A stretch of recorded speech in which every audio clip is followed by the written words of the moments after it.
What we're here today is to talk to you guys about social media and marketing and how that can benefit you, your business owner, entrepreneur. Give just a brief overview on the tools, how they're used, what they're used for, my recommendations based on what I've seen people being most successful at, and a little bit of that. But just to give you a little bit of background about me, my name is Stacey Shelton. I have my own consulting business. It's Evolve Consulting. I concentrate on marketing communications, social media, and particular, and helping branding with that. So big on the communications and social media piece, getting people acclimated to those tools. My background is in the insurance industry and in training and development. So for the last 10 years, I've been doing training, development, project management, developing training platforms, part of one of our leaders of a community of practice, specifically with Web 2.0 tools and social media. So building training and things like that to help people get acclimated to tools. So know what I'm talking about when it comes to that stuff. But that's just my background. So I like to tell people why I should be standing up here talking about this and why you should be listening to me. So I know with social media, it's new, it's hot. Everybody's going, what the heck is it? There's all these questions. Why do I need it? What can it do for me? What is it? How do we use it? So we're going to talk about a little bit of that today.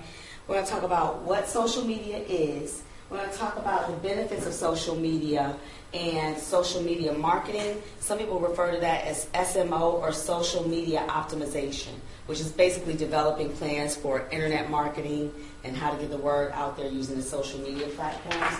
We'll also talk about some of the available resources in social media.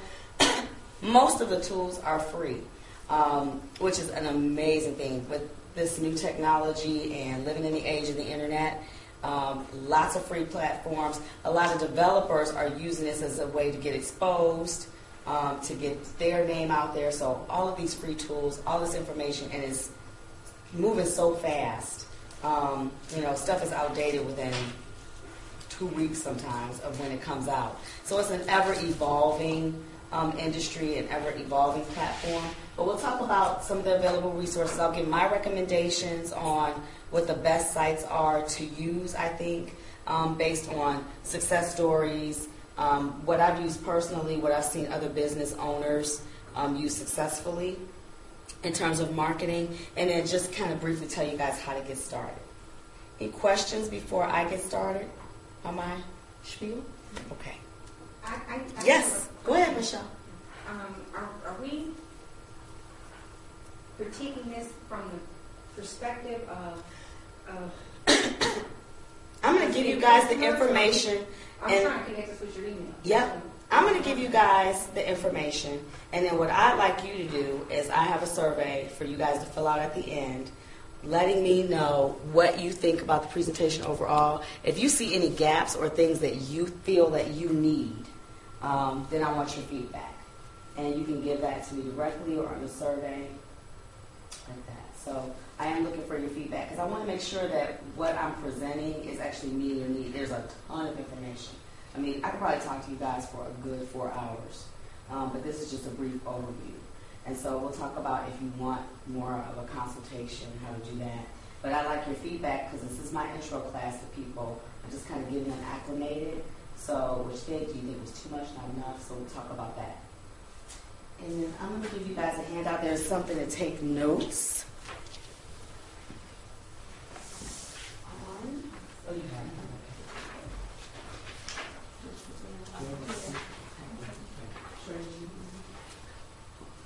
All right. So what social media is basically, when people are talking about social media, they're talking about these web-based tools that are available where people are communicating, congregating, sharing information. They're sharing information. It's conversational in nature, so people are communicating real time, almost immediately. And I'll show you guys a little bit when I dig into like showing you a Facebook profile, how that works, how they're set up. But it's really about building relationships, and that's one of the keys when you talk about social media marketing. It's very different because it's more of a two-way conversation as opposed to I'm putting an ad in the paper or I'm sending out a flyer, or I'm doing an ad on the radio. You can get real-time feedback from customers, from potential customers. And the way it's working now with the web is that people are talking. So even if I posted something to a blog or I have a new product, you can get feedback from people, you can test things, and it doesn't cost you anything. So it's really a good low-cost tool to use and get feedback and to gauge where your audience is going or where your customer is going, what the needs are.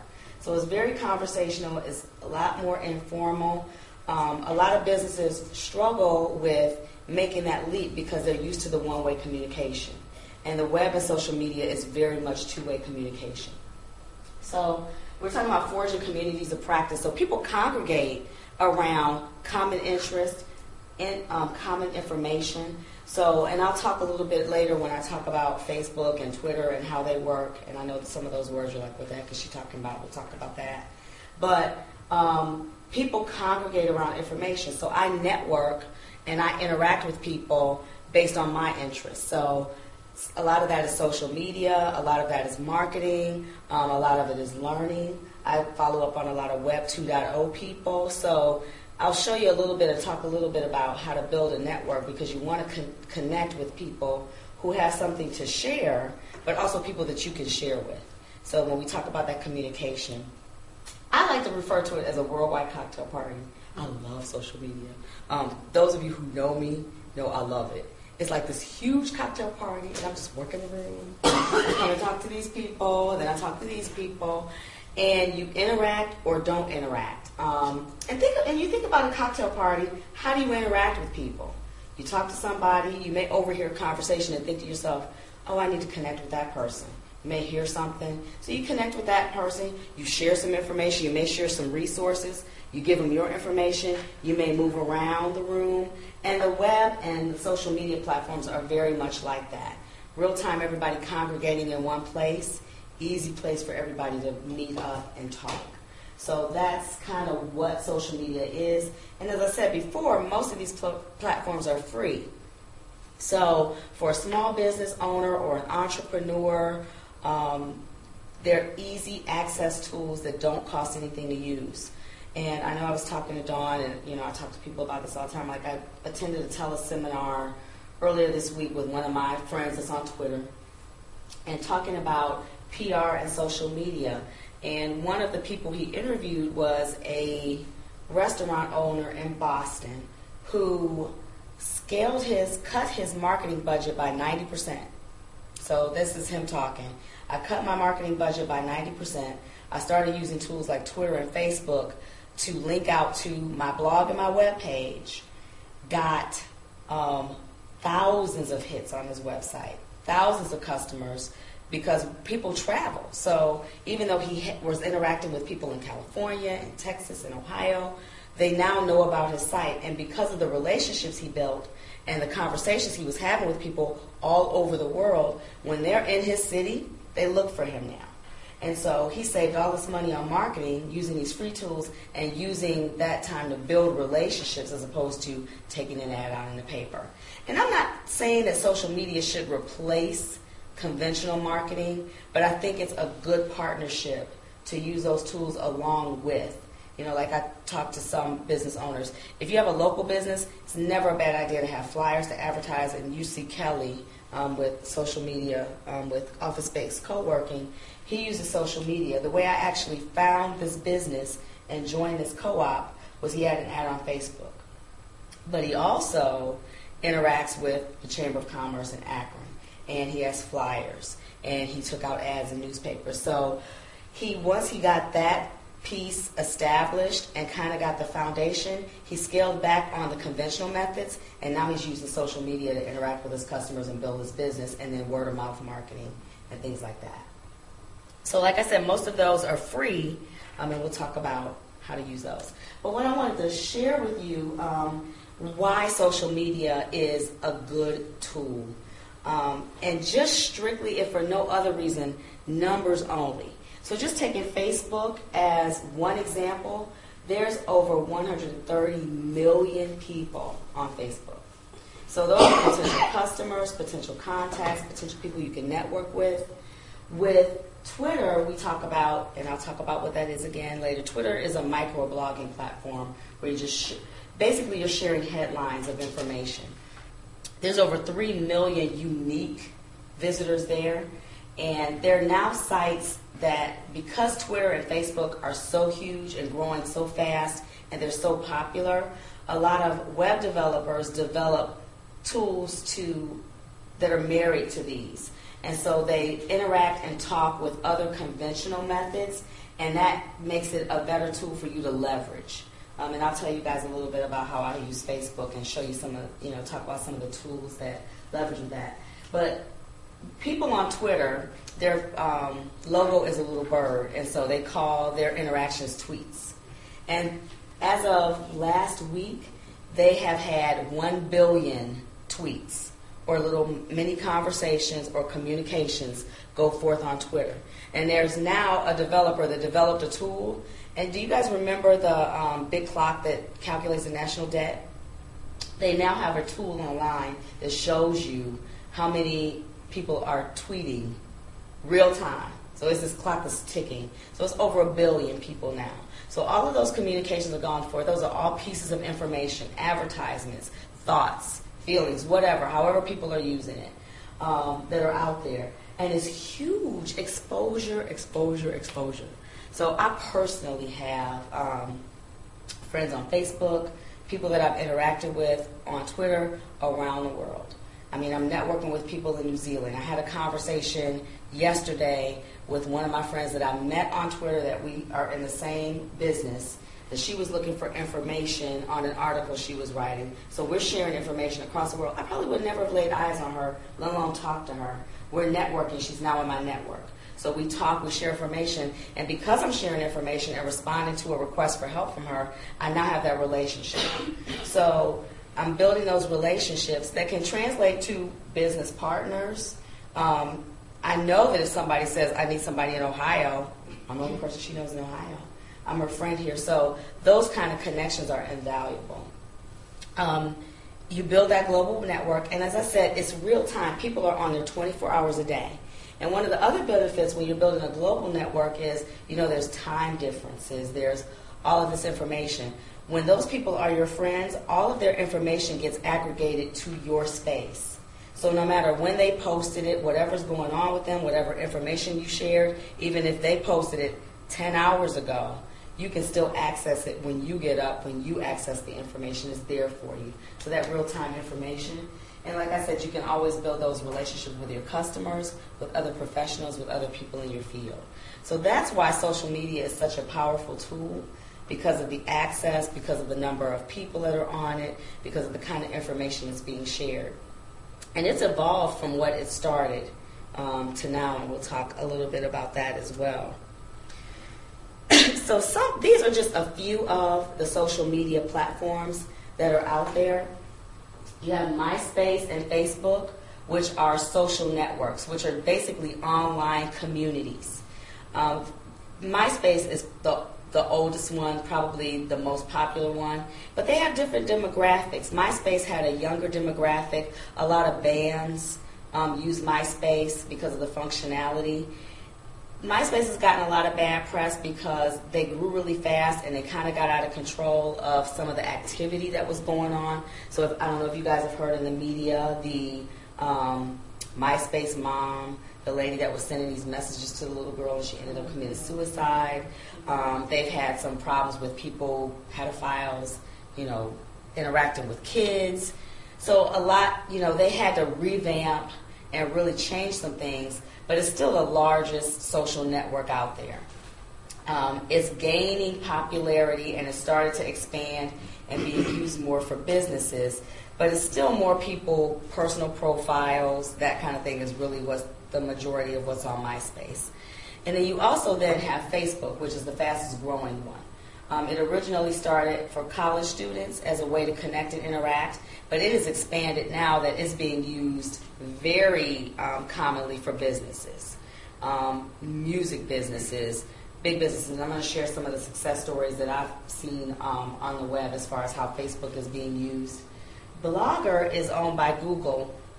And when I talk to you guys a little bit later on, what I feel is a good social media toolkit, a blog is a great social media tool to have. Websites, in the 80s, everybody wanted a website. And website is really a lot of one-way communication. And they were almost like a big web billboard. So it's, hey, this is all about me. Here's who I am. This is what I can offer. Buy whatever I have. It's evolved now, and you see a lot of successful businesses now kind of move into blogs. They'll have a web presence, but they're sharing information. They're sharing tips. So more saying, I want to add value to my customers as opposed to I'm just telling you what I'm selling. And Blogger is a free platform where if you need to set up a blog or you don't have a website, it's a nice alternative. And it's a good way to communicate. I've seen work places use them as a communication portal.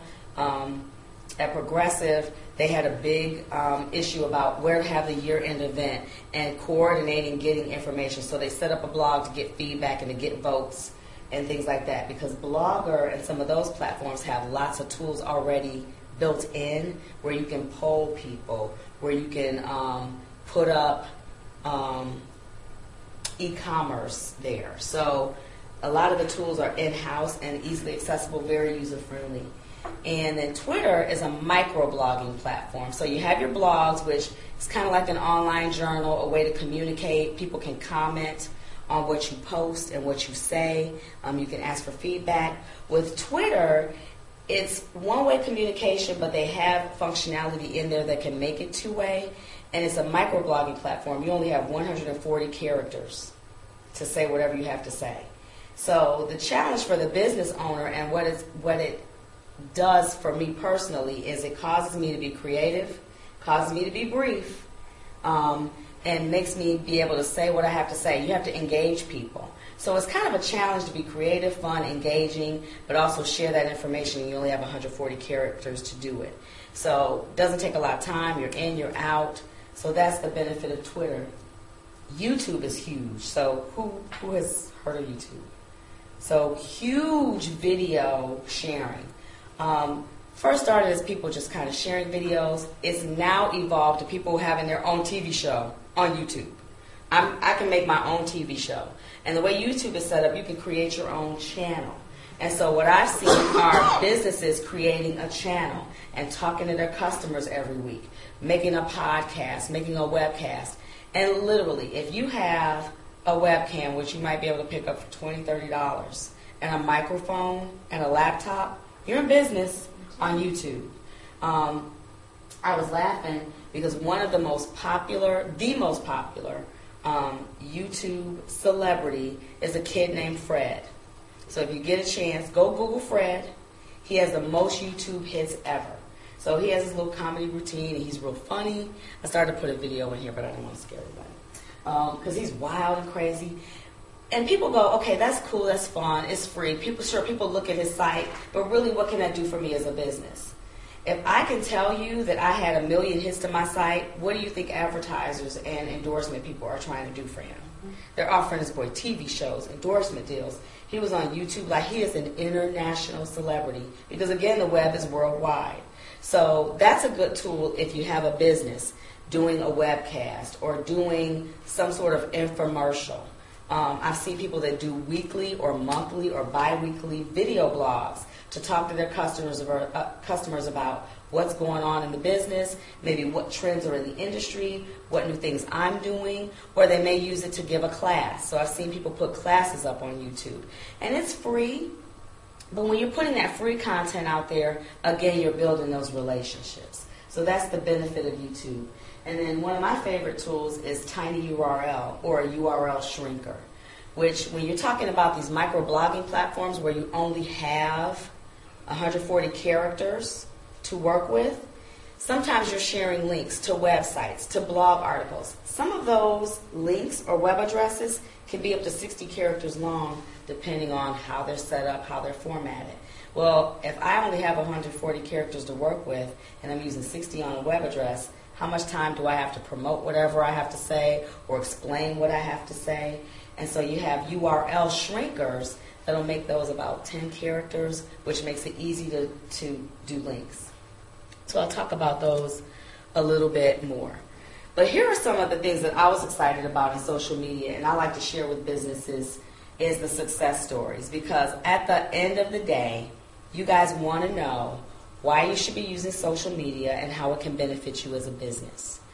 And here are just a few, because there are thousands of success stories on the web, on the internet. I've seen some of them in action myself, of how people are leveraging this technology, using these tools to gain customers, gain visibility, and promote their businesses. So one of the big recent success stories is the New York Times. And newspapers are one of those industries that suffered with the advent of the web and social media, because people weren't buying newspapers. When you want to get new information, where do you go? If you don't know something, you go to Google. You Google it. When I want to know something and I want easy access and I want it quick, I don't have time to take a class. I don't have time to call somebody. I don't have time to call somebody and wait for them to call me back with the information. I Google it. And so newspapers, we're losing customers because people aren't buying a newspaper. When all of this access is right there, you have CNN.com, you have MSNBC.com, even local news stations are on the web with real-time information. I don't even have to turn on the news if I don't want to. I can go to the web, I can go to live streaming sites, all of that. When the Mumbai tragedy happened, you should have seen Twitter that day. Journalists from all over the world posting news and information, links out to the web, video, real time. So it's live and it's there. So what the New York Times did to jump on that, to leverage that, is they decided to use the election as a platform to gain fans and readers, and they used Facebook, which is huge and growing, to do that. So what they did was they posted, they sent out invitations to people saying, what's the first thing Barack Obama should do when he's in office?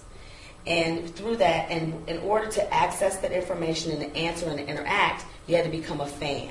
And businesses can set up business pages, send out invites for people to become a fan of their business. They can share information on what's going on in their business. They can tell people about new products. They can link externally to websites. The possibilities are endless what they can do with those. So what New York Times did was said, hey, let's engage people. Let's use this opportunity to present the New York Times to a new demographic, show them that we are a viable news source even nowadays, and got over 180,000 new fans. So those are all people who are reading, linking out, interacting with the New York Times. Their goal was 100,000, but the other things were that they raised the awareness of the New York Times. There's tons of kids that probably have never heard of it, never read it. Their parents may have read it, but subscriptions increased, things like that. So put them back on the map as a viable news source. And then they engage the community. So if you talk about Web 2.0 and where college students are, they're used to conversations. So when you're talking about your new customers that are coming out of school, they are used to interacting. They're used to blogging. They're used to YouTube. They're used to MySpace. They're used to real-time communication, and they're used to having a voice. So they're not just wanting to be talked at, they will talk back to you. So that was a way for them to do that and get people engaged, which is huge with when you talk about the Generation Xers and the people nowadays. Another story, and this is one of my Twitter fans, so this is one I like to share because I actually interact with him on Twitter and see some of his information that he shares. But Jonathan Gunson used Twitter alone, so that was his only way of getting his message out. He drove 1 million people to his site, got 1 million hits in 1 month. And that was just 1 month. So he did this for several months. Sold over 350,000 copies of his book, The Merlin Mystery.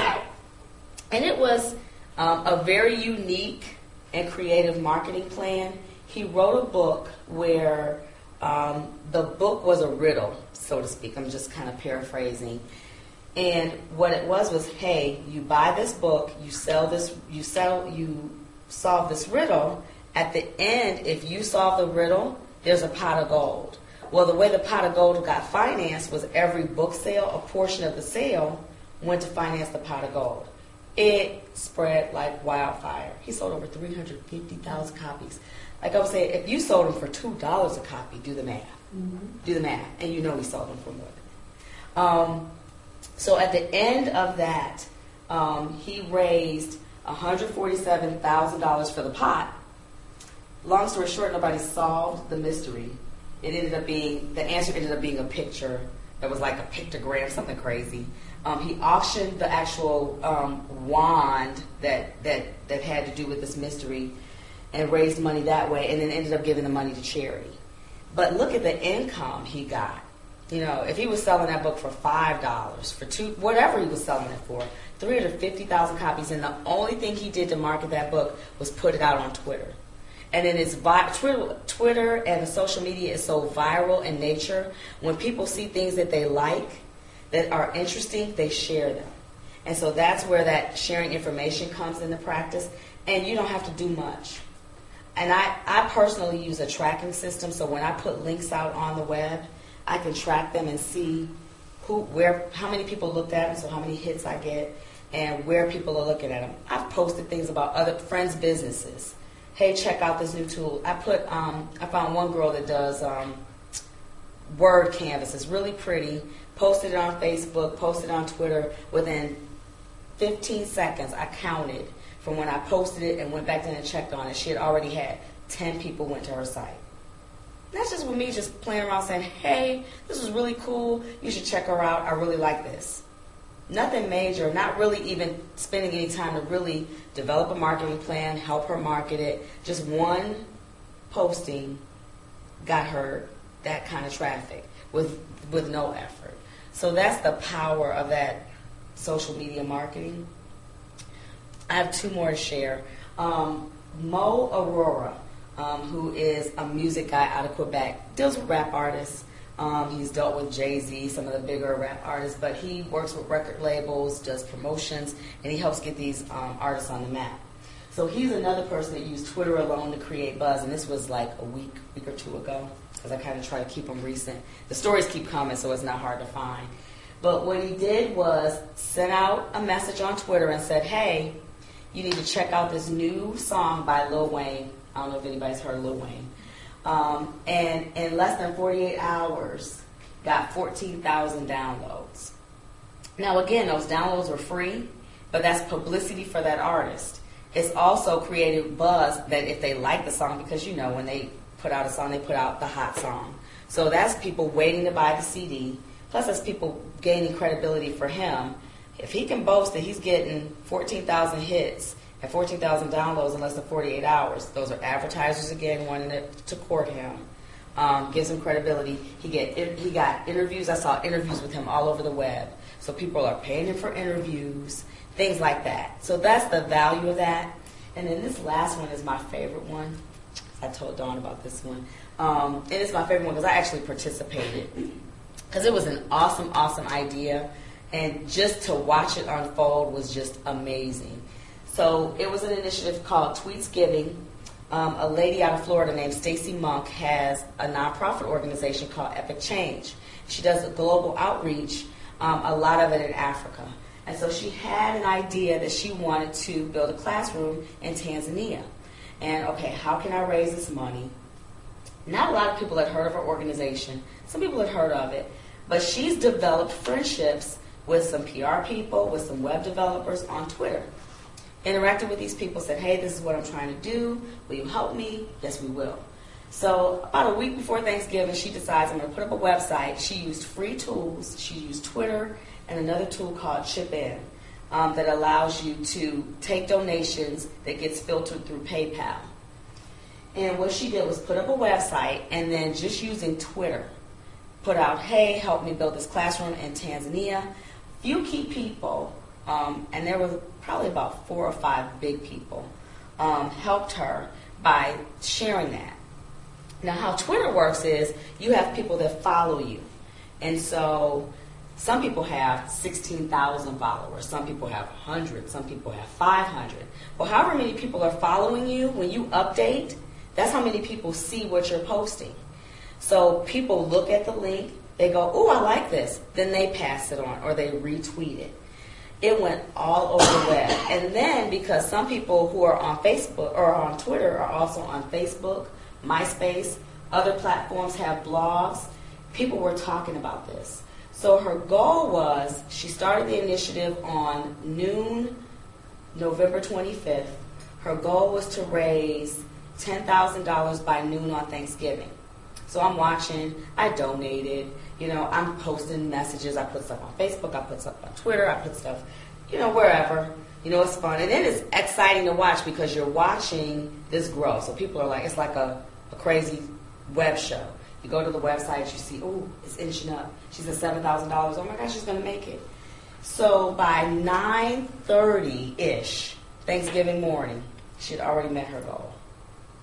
And not only did she meet her goal, she had all of these high-profile professional bloggers, people that are CEOs of marketing and web companies that looked at it, goes, "Oh, this is great," and promoted for her for free. So all this free promotion using free tools. They liked what she was talking about. She had built some relationships. She raised a little over $10,600 in less than 48 hours. So that's the power of social media. And you can't really do it without building relationships. But if you build those relationships, you gain a following, people support. And, I like to talk about how we're interconnected. And we've gotten disconnected, but people like to help. People like to help. They like having that connection. And people will do stuff for you. I've gotten free publicity. I've gotten people going, "Oh, what are you doing? I'll promote for you." Just because I'm on Twitter, just talking to me. I have people wanting to interview me. One girl wants to interview me to talk about what I do and wants to feature me on one of her shows. Okay, that's great. Just because we talk and we interact, I've shared information with her. Haven't done anything else. Didn't cost me a dime. Didn't cost me a dime. So you build those relationships. It's really, for me, it's fun. So those are some of the success stories. So I guess, at that point you're like, okay, that's great, Stacy. You show me all these tools. You show me these cool stories. What the heck do I need to get started? So when you talk about social media, for me, there's some basic tools. And this is my personal toolbox and also what I've seen people be successful using. You don't need a lot. And every tool that I'm going to outline for you guys is absolutely free on the web. So it's kind of a good way to get your feet wet, to kind of play around with them. It's not like you're paying some web developer to develop a tool for you and find out it doesn't work for you. There are options for you. But you have your social networks when we talk about things like Twitter, MySpace, Facebook, blogs, which is, again, that two-way communication that's an alternative to a website. They're like a website, and there's lots of design options, but you have a blog. So most people use a combination of social networking site, a blog, microblog like Twitter, which gives you the opportunity to put those headlines out there, the YouTube multimedia type sites, and then URL shrinkers. Because again, if you're using those tools and you're trying to post links, you don't want a link this long. It just looks ugly. They're more attractive. Plus, it gives you more space to communicate the real information as opposed to using all your space on a web address. So my recommendations for tools, as far as what I've seen people be most successful with, fastest growing sites, which also, because they're the fastest growing sites, have tons of developers developing new applications to interact and make these tools more effective. First one being Twitter for me. Fastest growing community. Just last month, it grew in terms of registered users over 400%. That's amazing. So it's just the new hot thing. It's being embraced by companies, professionals. You have companies like Dell, State Farm, I think now uses that to communicate with customers, things like that. So they're legitimate tools that are being used by large corporations to communicate with their customers and their demographic. Great way to market, get that information out and connect.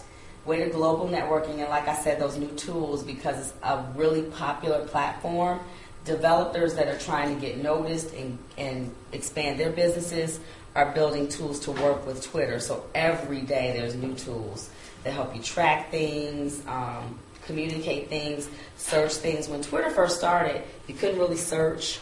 Now there's tools that interact with Twitter. So if I want to find people that are interested in marketing, I can go to a website that says marketing, and it'll show me all the Twitterers or tweeters that are in the marketing field. And if I want to follow them and share information with them and have access to what they know, great way to expand your knowledge.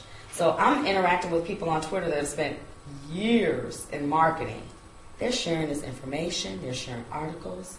I know what they know. I read what they read without having to go to school for that, without having to talk to them, even to be, not to sound, but to pay them for their time.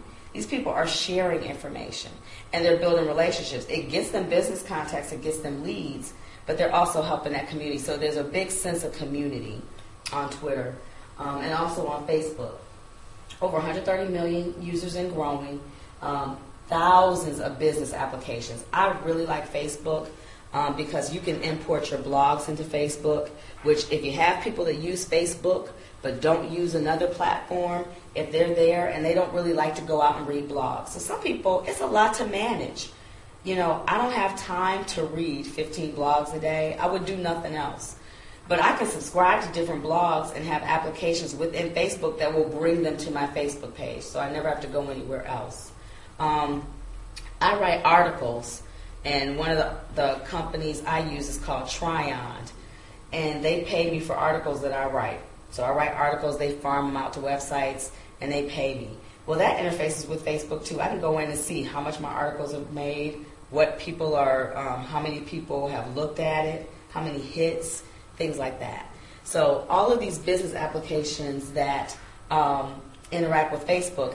And then when you have a business, you also have the functionality within Facebook to build a page, which is almost like a website within Facebook to promote your business and to interact with your customers. So that's a really good tool. And again, Facebook is a little bit more informal. You can build those personal relationships. A lot of people use Facebook to keep up with family, friends. So if you go to my Facebook profile, I have a lot of my professional contacts, but also I have people that I know. And I've done workshops on Facebook to show you how to do the functionality, because there's a ton of stuff on Facebook as well. But those are the kind of good things, and a good networking tool. So I've met people there. I've had, business contacts. People have asked me to do things based on just relationships that I've forged on Twitter and Facebook. Some of the other tools, Blogger is my favorite.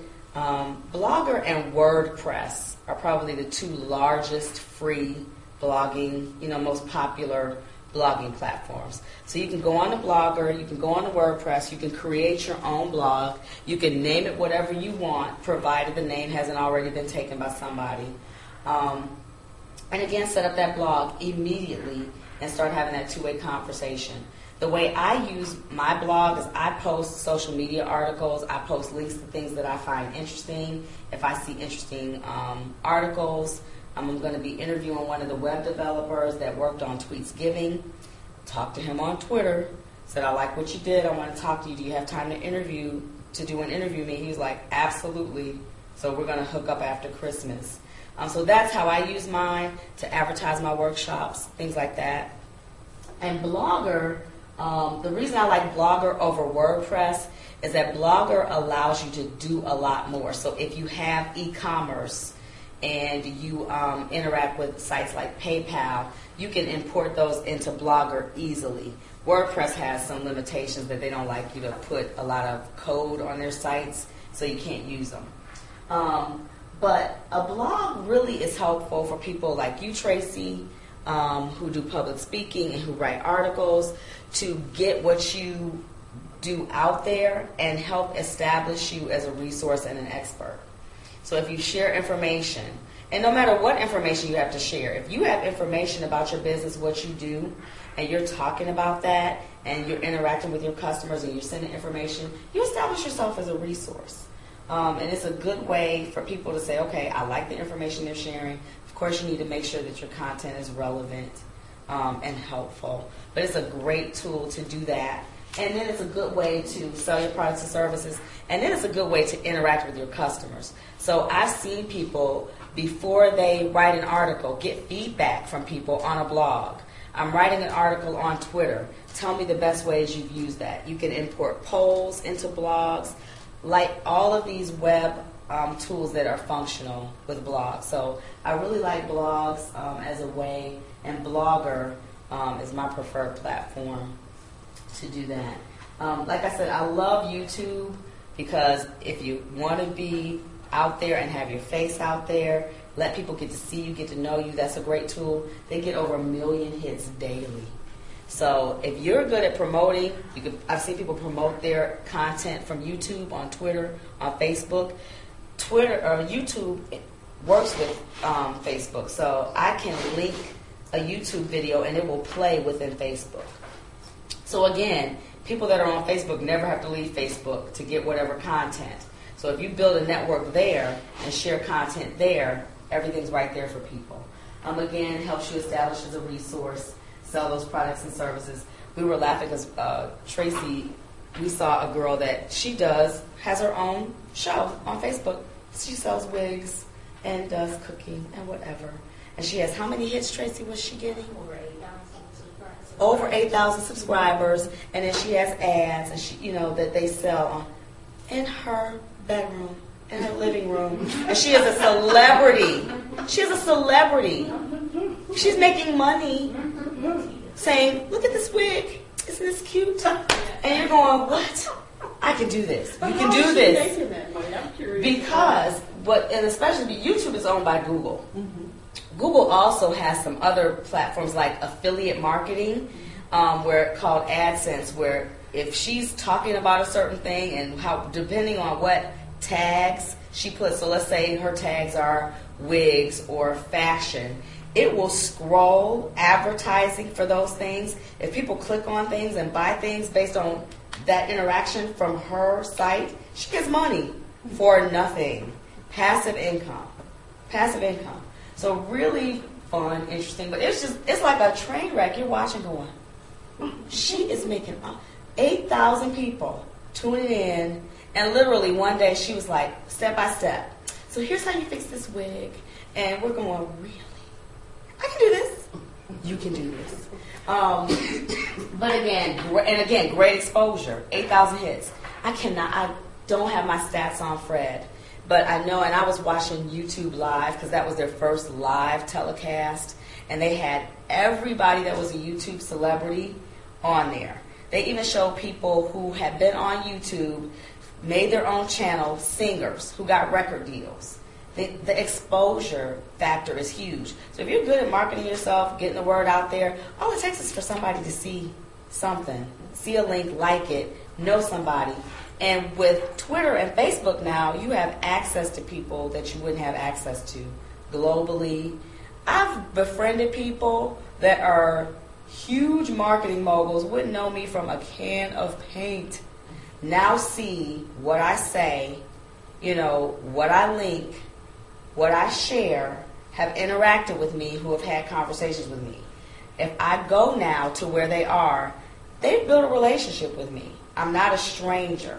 And a lot of these people are very open to interacting with people, which I found kind of shocking because we tend to be a little bit guarded. So I've had conversations with people, people giving me interviews. If you're ever in California, call me, send me their phone number. Going, really? So the more we grow, it's still, people still want that sense of community. I was watching the Today Show, and the lady was talking about social media and how we interact, and saying that humans are still herd animals. We try to get isolated, but we like being together, and we like the connection. And that's what I love about social media. It allows you to do that. So those are my recommendations. And then the last one, my favorite URL shrinker, and that is in your packet as well, because I put these in there, is Tiny URL. And it makes your URL tiny. So I have a little can being crushed. So if you have this huge web address that you want to share, you can go to tinyurl.com, put it in, cut and paste it, or copy and paste it, click OK, and it's going to shrink it. It also has the ability to customize. So if I was doing as long as it hasn't been taken. So if I wanted to do tinyurl.stacyjshelton and it was linking to my blog, I could do that. So it's customizable. It's shorter than whatever you might want to be sharing. And again, when you're talking about using those microblogging platforms, frees up space for you. So those are my favorite tools, and those are the ones that I see commonly used by people who are successful using social media for marketing. So I want to show you guys my Facebook profile. This is Facebook, and the best Facebook profiles and the best tips are make sure you have a picture up there so people can get to see you, get to know you. So there's a picture of me and my hubby and one of my websites that I was playing on. It makes it look like we're an exhibit at a museum. Isn't that cool? So people are like, how did you do that? What, your picture's in a museum? No. I just went to a website and did that because I like web tools and I like playing on the web. But at the top of my screen, you see Stacey Shelton is presenting a workshop on social media. So you have the ability real time, as much as you want or as little as you want, go in and tell people what you're doing. People go in and comment on what you're doing. So this is actually my profile page. So if somebody clicked on a link to me and went to my profile, as long as they were a friend with me, because my profile is protected, you have to be my friend to see it. Some people have public profiles. I just don't, because I want people to interact with me. So that's a way to force people to interact with me. If you want to see what's on my page, you need to be my friend first. So keeps people from kind of stalking my page. And I don't care, but I just want to get that connection because that gives me an opportunity and an open door to interact. But you have your profile. You can update your status. You can share links. So I share information, content on websites, things like that. You can add photos. You can write notes, which is actually a blogging platform within Facebook. You can write a blog within Facebook if you want. Or you can import blogs within Facebook. So when I write to my blog, I have it interacting with Facebook so that every time I write a blog post, it gets pulled into Facebook. Anybody that's a friend with me gets posted on my page, and it also sends notifications. So anything I do, when I update my status, it tells all my friends, Stacey just updated her status. So Stacey is now doing this. Or Stacey just posted a new link. And so people get real-time, again, access to what I'm sharing. So today I put, this is just my activity today. I just pulled that in to share with you guys. So that was the last thing I did, social media. This is your wall. So you can control your wall. People can write on your wall. So one of my friends, somebody that I interact with, posted that she loved my profile picture and said my hubby was cute. So I took my lunch late in the day. Somebody told me it was great seeing you. So people can go in and comment on your status. So I used to have 2 Facebook profiles, and I was integrating them into one. And so I posted on my status, Stacey is integrating her multiple personalities into one. I had a slew of comments. People laughing, making jokes. But again, that communication and that interaction. So that conversation. And those are people all over.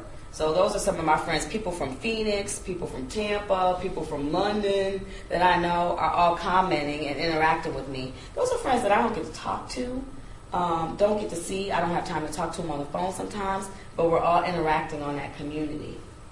And so then later on, earlier in the day, I posted Save the Planet and Win, which was a new social network I found for people who are very green and who want to reduce their carbon footprint.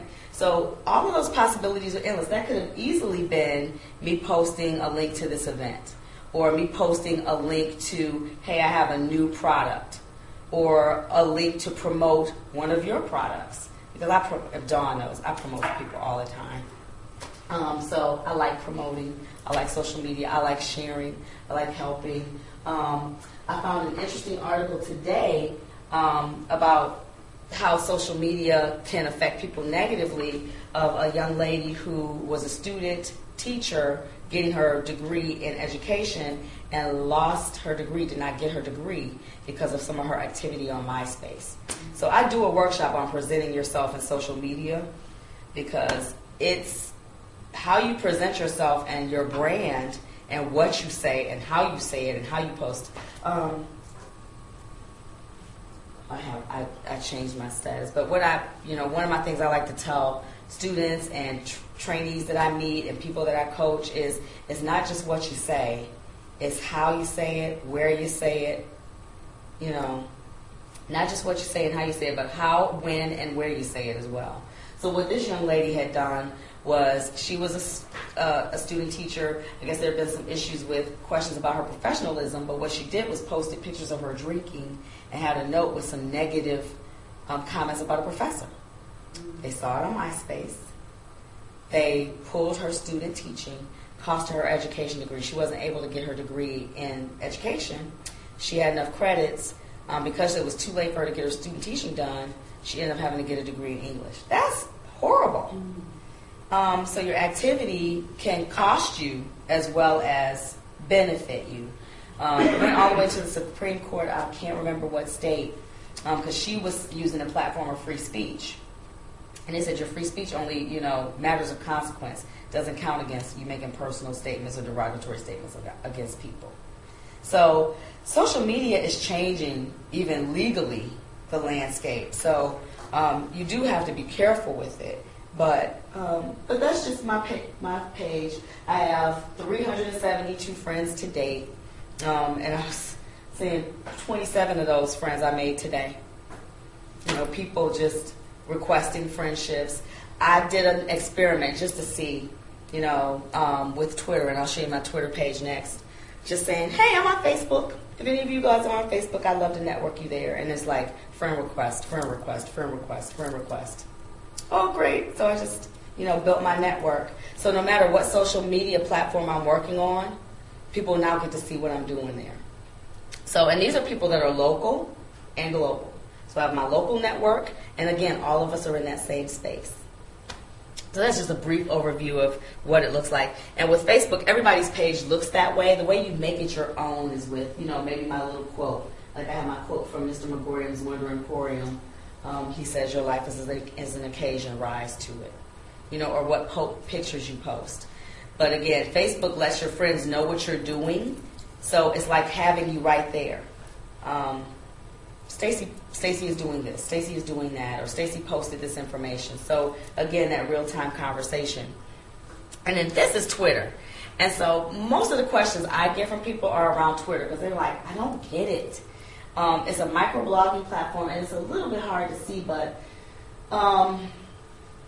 Twitter started with the premise of asking people, what are you doing? And so people would say what they were doing. I'm working on this. I'm getting ready to take a nap. I'm having lunch with my girlfriend. Well, what it evolved into was people sharing information. So if you look at some of the people I follow, Brian Solis is a marketing mogul out in California.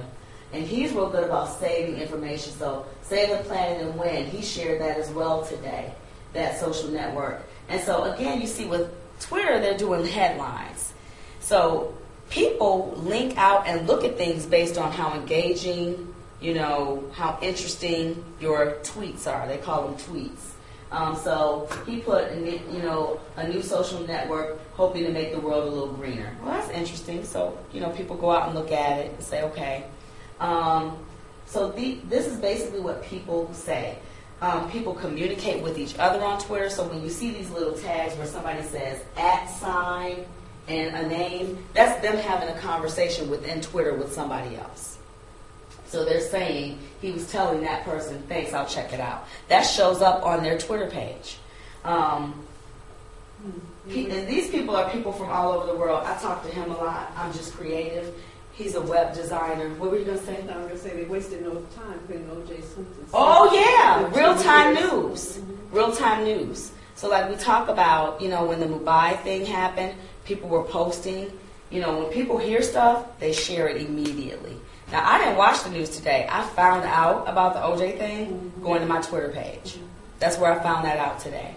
But, like this guy, I'm just creative. He's a web designer, does all these blogs. He's in London. So we talk all the time, and other people, and that's just one page, because I can scroll through, and it'll tell you how long, 2 minutes ago from when. So at the time I looked at it, this was a minute ago, 2 minutes ago, 6 minutes ago, 6 minutes ago. That's how quick the information is being passed around. But it also logs all the information. So let's just say I wanted to see everything that was going on from all of mine. I can scroll through and just kind of read and say, okay, that's what's going on with this person today. Oh, that person has a new product. Oh, that person has a new class. And I can go out and link at my own leisure. It never goes away unless I stop following those people.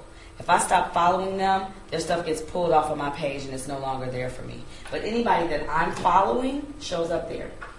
And I'll just give you guys a quick fun story about Twitter, because I don't have a whole lot of followers. I just started really getting serious and playing around with it. But I'll tell you that 2 weeks ago I only had 25 followers. And I got up to 177 just having conversations, following people, linking information. People liked what I said. They started following me from all over the world. So this morning I just had a guy from Italy. Don't even know how he found me because it links to other people's pages. So it could have been that I was having a conversation with one of his friends. He looked at whatever I posted and said, oh, I like what she has to say. I'm going to follow her. So that's how you interact with people on Twitter. You get followers or you follow people. And I don't follow everybody that's following me because I'm picky about who I follow. You know, I have what I'm interested in. I follow stuff in my field. And I like inspirational stuff. I like some funny stuff. Some people I stopped following because to me they tweet too much and it's noisy. So I didn't want, there was one place in South Africa, great concept, they do parties, but I swear when I would log into Twitter, all of it, the whole first page would just be their stuff. Because they don't do anything else but go on Twitter and post. That's all they do. And so I was scrolling through pages, so I'm like, love you, but I won't be following you. Because it was cluttering up my page. So that's how I use Twitter. And my goal is to get up to like Scobalizer, who is a big blogger and marketing guru. He's got like 15,000 followers. But he's been on Twitter for a long time. So, you know, you can get, and again, think of that. Everything I do, when I get that many followers, it gets posted to everybody that's following me. So those are potential website hits, potential purchases. All of that is out there for you. So that's kind of how Twitter works. So how do you get started? And these are my recommendations for the easy ways to get started. So I would say to you, if you wanted to get started and kind of get acclimated to social media, set up a Twitter account. It's easy, play around with it, kind of see how people interact. And on my sheet I have the websites, how to find them, and what they're good for. But set up a Twitter account, play with the Facebook. I really don't like MySpace. Just personally, Facebook is a little bit cleaner, more professional. The demographic is more professional. But do that and set up a website or a blog. If you already have a website, you might want to consider changing it to make sure you have a good balance of content to, hey, see me, buy me. But all of those are, again, great ways to share information, find information, build a network, advertise, tell people about your new articles, services, products, things that you're doing. Great way to get those customers. And even, you know, get personal people in your network. You never know who's promoting for you, who's watching what you're doing. So good tools that way. But if you need help setting up social media channels, how to develop a social media marketing plan, how to set up a blog, developing your online presence, because that can be kind of tough. I see people make some really deadly mistakes in terms of what they post on statuses, things like that, that turn people off, make people not follow them, stop being their friends, stop interacting. So it can be damaging to you business-wise if you don't have that savvy to deal with that. And then detailed classes on some of the social media platforms. I go into more detail with some of those because it's a lot. If you go into Facebook, it's a lot of stuff. Thousands of applications. How to use them, what are they, what do they do, do I need them, don't I need them? It's a lot of garbage, but then there's a lot of useful tools as well. So if you need help with any of those things, here is my contact information. When you set up your Twitter account, that's how you find me on Twitter.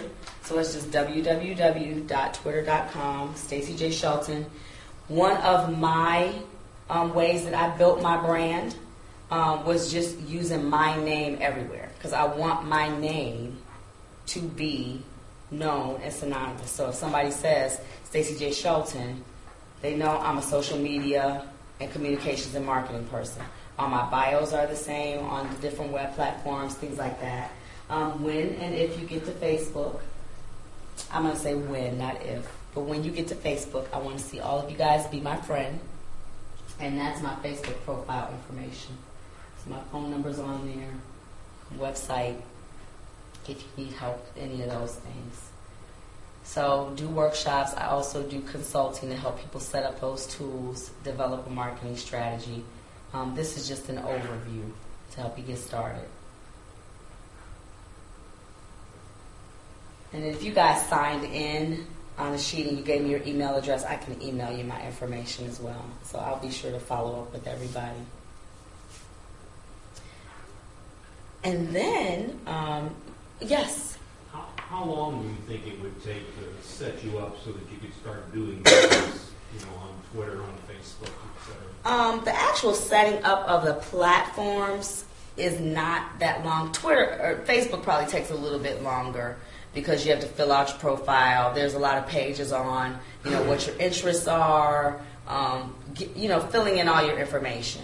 With Twitter, not very long because, again, their whole premise is that brevity.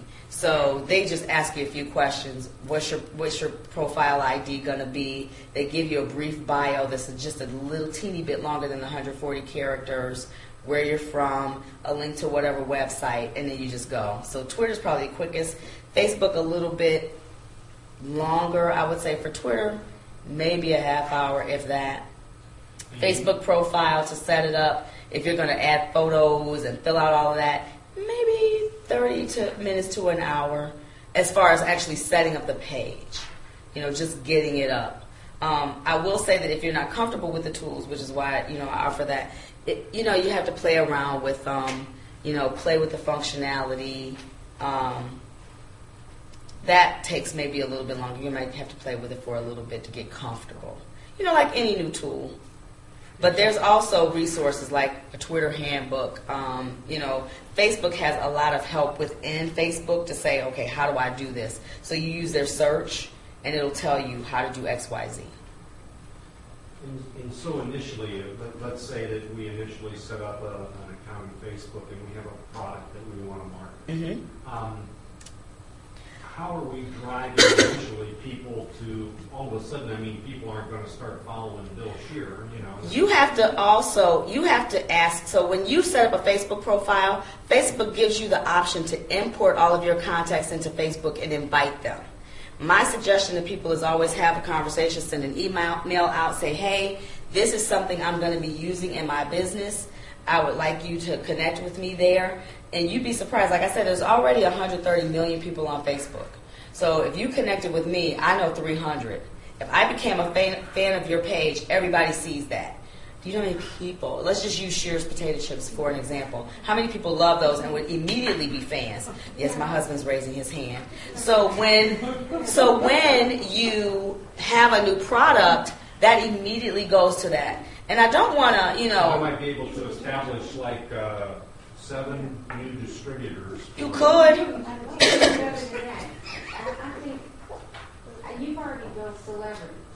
Exactly. You have face Exactly. to your celebrity, and it's unknown. So, and it's that angle that becomes the product. The chips don't become the product. You actually become the product. You become the product. Hilarious. That's because it's Dave Thomas.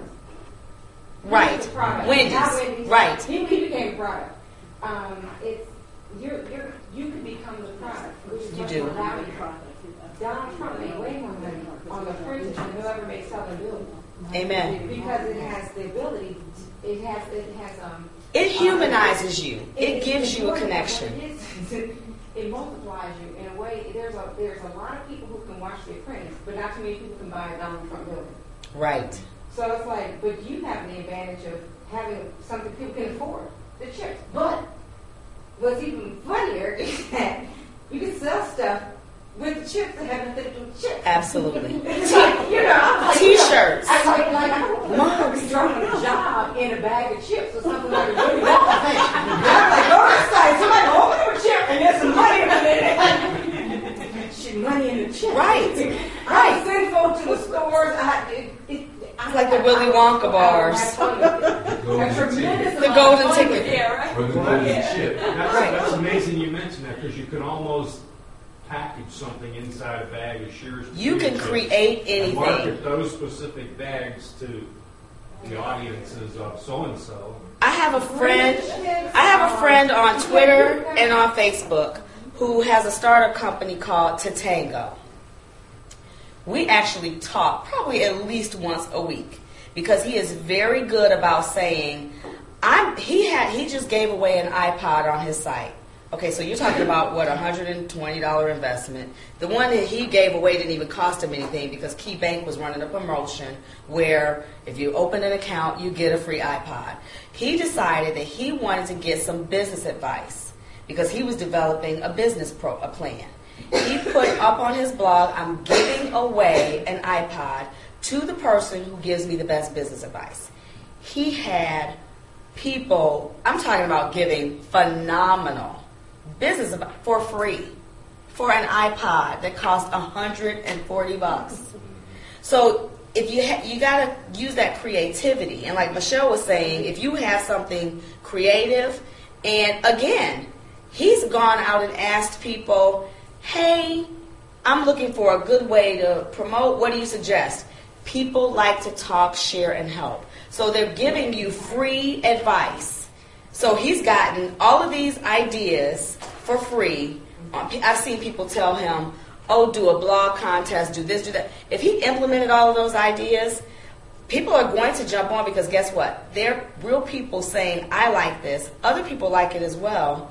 And so you broaden that customer base. Plus, you've made yourself look accessible to people. And people want a piece of you. So, like Michelle was saying, you are the product. You are the product. Right.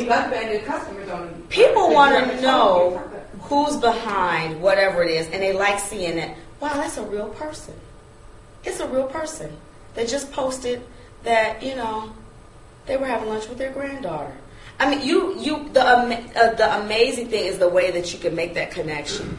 And so those are the things. But you do have to take some time and build a network. So it may take, I didn't get 372 friends overnight, But I got 27 friends in a day just using Twitter saying, hey, I'm out here. I love to network with you. A lot of people now are putting that information on their blog. So if you go on my blog, it tells you how to reach me on Twitter, how to reach me on Facebook. I get people who read my blog, like what I have to say I want to connect with her and add me as a friend or follow me on Twitter. So that's how we talk about that viral nature of things expanding and expanding your exposure, visibility, and access to people. And it's two-way. It's two-way. I think there's so many fun places to go with chips if people can afford them in this kind of economy. So we just need to do a marketing plan with Bill. I'm serious. It's something that's accessible. So my thing is whether it's a chips for life or having people create. To me, the power that you have, you can harness, is that you can force these people who have no job and want a job to create commercials for your product. That's the truth. And let them do the work. You just sit there and be like, sell some chips. Well, and they think they're creating websites, but they're just like, sell some chips. I'll give you an interesting one. And my husband, we did a promotion at one of his shows, and we did a contest. Commercials. Just all you song people. People will do it for free. Commercial. And we'll vote on it. Right. So what we did was a YouTube promotion. We said, hey, whoever can get the best cell phone footage of Troy playing at one of his shows, upload it to YouTube, email it to us, you win a $50 gas card. do those kind of creative things, you get people to generate the buzz for you. Exactly. So all of those people are now potentially uploading these YouTube videos for free for my husband. Bag of those chips would have They're videoing it. Exactly. They're videoing it. They're putting it up. Like you already got it. You've already had it. You already had it. Oh. Yeah, he's a musician. This was a good trip. Good. So I'm glad. So one last thing. What did you say, honey? I also have CDs that haven't even sold yet. Right. Ready to be sold. So. Right. On Twitter, huh? Oh, I'm on it. I'm on it. Well, I can share some CDs. He did. He produced the CDs. He did. So I want to thank Office Space Coworking. So that's the space where we're all in. And it is my favorite, home away from home. So I work from home. I telecommute. The walls close in. The local Guitar Hero pushes me out every now and then. And so, again, I found Kelly and Office Space Coworking on Facebook. And Facebook also sends you detailed ads. So that's another avenue for you, Bill. You can buy ads on Facebook. And I think Kelly told me at the month that I purchased my membership, I think he had spent 15 cents or $1.50 on the marketing. So you can have ads that if people said, let's say they said they like shears or they like certain things, Facebook is smart and it will tailor ads to people based on their interests. So I had Akron, from one of my networks where I was from. And so Kelly's ad popped up on my Facebook page. I clicked it, looked at it, I'm like, that's awesome. Made my appointment, came down here, became a member. So he does a lot of functions here. But what he allowed me to offer for people that came today, if you want to buy a membership and you're willing to sign up today, he'll give you 20% off of the first month. So if you want to sign up, I have forms, great space. As you see, we have this conference room. He has other conference room. Great place to work. Great place to network with other professionals. So Kelly's also on Twitter, Facebook. So he's using social media as well. He was telling me he posted a link today for his video that he did. He did a workshop. And somebody on Twitter, which was one of his friends, happened to be in England. So he got all these hits from his website in Europe. So just, because it takes those boundaries down. Takes those boundaries down for you. It makes people accessible that you wouldn't normally have access to. So, you guys have any other questions for me? Yes, me. When I first started, I kept hearing you say the word free, free, free.